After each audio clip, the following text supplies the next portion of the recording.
YCP manifesto నాయకుల బొమ్మలతో ఉంటే టీడీపీ మేనిఫెస్టోలో అభివృద్ధి సంక్షేమ పథకాలు ఉన్నాయని కళ్యాణదుర్గం టీడీపీ అభ్యర్థి అమిలినేని సురేంద్రబాబు అన్నారు. ఇక అనంతపురం జిల్లా కంబదూరు మండలం పాల్లూరు గుళ్యం గ్రామాల్లో సురేంద్రబాబు రోడ్ షో నిర్వహించారు. రాష్ట్రాన్ని అభివృద్ధి పథంలో నడిపిస్తారని, వైసీపీకి ప్రజలు ఓట్లేస్తే నట్టేట ముంచారని మండిపడ్డారు. ఈ ఎన్నికల్లో తనను గెలిపిస్తే ప్రతి చెరువుకు నీళ్లిచ్చే ముందు చెరువుల్లోని పూడిక మట్టి తీయించి ఆ మట్టిని రైతుల పొలాలకు అందిస్తామని అన్నారు. ఇక బీటీపీ కాలువ పనులు కూడా పూర్తి చేసి సాగు తాగునీరు ఇచ్చి స్థిరస్థాయిగా ప్రజల్లో గుండెల్లో నిలిచిపోతానని సురేంద్రబాబు చెప్పారు.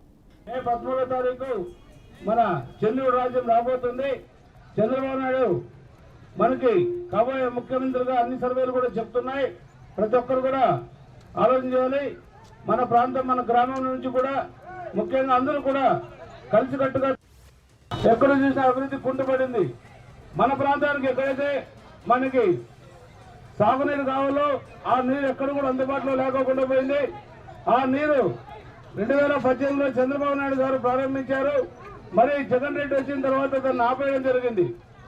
ఏదేమైనా కూడా మనం 2024లో ఖచ్చితంగా ఆ ప్రాజెక్టు పునఃప్రారంభించి చంద్రబాబు నాయుడు గారి ఆశీస్సులతో అది సకాలంలో పూర్తి చేసి రాబోయే 2 సంవత్సరాల్లో పూర్తి చేసి అందరికీ మొత్తం కమ్మదూరు, కుందుర్పి, చెట్టూరు, బ్రహ్మసముద్రం, కళ్యాణదుర్గం రూరల్ అన్ని గ్రామాలకు కూడా సాగునీరు తాగునీరు 2 అందించే విధంగా నేను కృషి చేస్తానని సభాముఖంగా తెలియజేస్తున్నాను.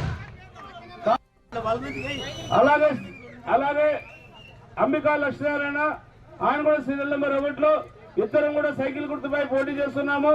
మీ 2 అమూల్యమైన ఓట్లు సైకిల్ గుర్తుకు వేయించి గెలిపించాల్సిందిగా కోరుకుంటున్నా. జై తెలుగుదేశం.